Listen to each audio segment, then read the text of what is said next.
In the last episode, we entered the minds of two ordinary ninth graders as they experienced high school sports for the first time. It was pretty easy to see that of the two, Carlos had the healthier responses. But what allowed Carlos to react healthier to the circumstances than Chris? Why did Chris seem so unbalanced by the setbacks that he was experiencing?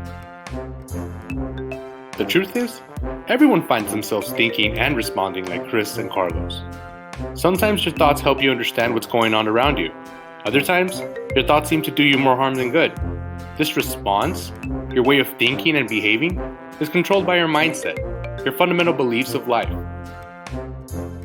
You can think of your mindset as two groups. In one group, you have the fixed mindset, and on the other, you have the growth mindset.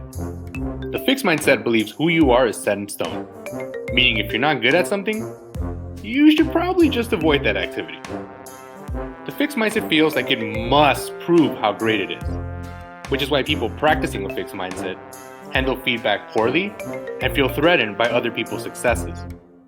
Signature fixed mindset behaviors include avoiding new situations, seeing effort as weakness, and believing you're either born smart or you're not. The growth mindset believes you are your own lifelong project. If you're not good at something, but are willing to put in the effort to become good, you can always improve. The growth mindset is not fazed by mistakes or criticism. It is only focused on its own progress. The growth mindset knows that challenges are part of the process, which is why people practicing a growth mindset see failure as an opportunity to grow.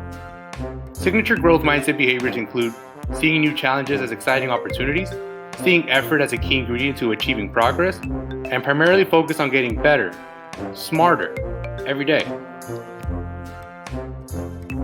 Carol Dweck, a renowned psychologist at Stanford University, is a leading researcher of the fixed and growth mindset. From her years of research, Dweck has uncovered that our ability to overcome our fixed mindset is key to the successes we experience in our lives. How can a few fixed mindset thoughts have the power to mess us up so much? They're just thoughts. It's not like we're acting on them, right? Unfortunately, we are acting on them.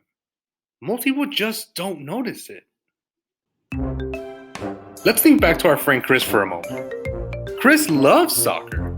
He's been playing the game most of his life.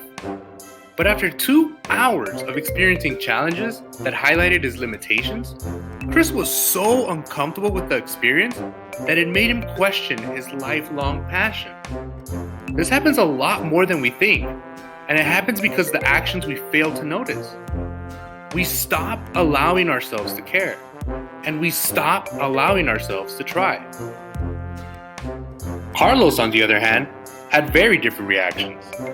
He too struggled as much as Chris, but his mindset allowed him to see himself as an unfinished product.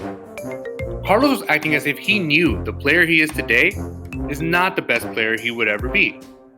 If Carlos plans to continue playing and practicing for the next 4 years of high school, he'll unquestionably be right.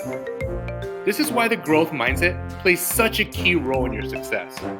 The growth mindset allows you to fail and care enough about something to try again.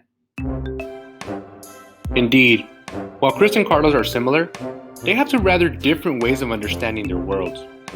When it comes to soccer, Carlos practices a growth mindset, meaning he believes if he puts in the time and effort, he can get a whole lot better.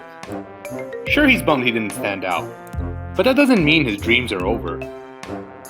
Chris, on the other hand, practices a fixed mindset, so he believes his inability to be a total baller on day one is proof that he's not a good player and perhaps should stop wasting his time.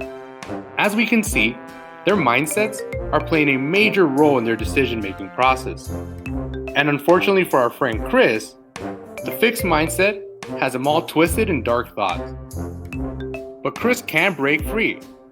Be sure to tune in to episodes 4 and 5, as we'll cover concepts that are important to remind yourself of anytime you catch yourself practicing the fixed mindset, or whenever you're simply trying to improve at something, whether it be sports, schoolwork, or the latest and greatest TikTok dance.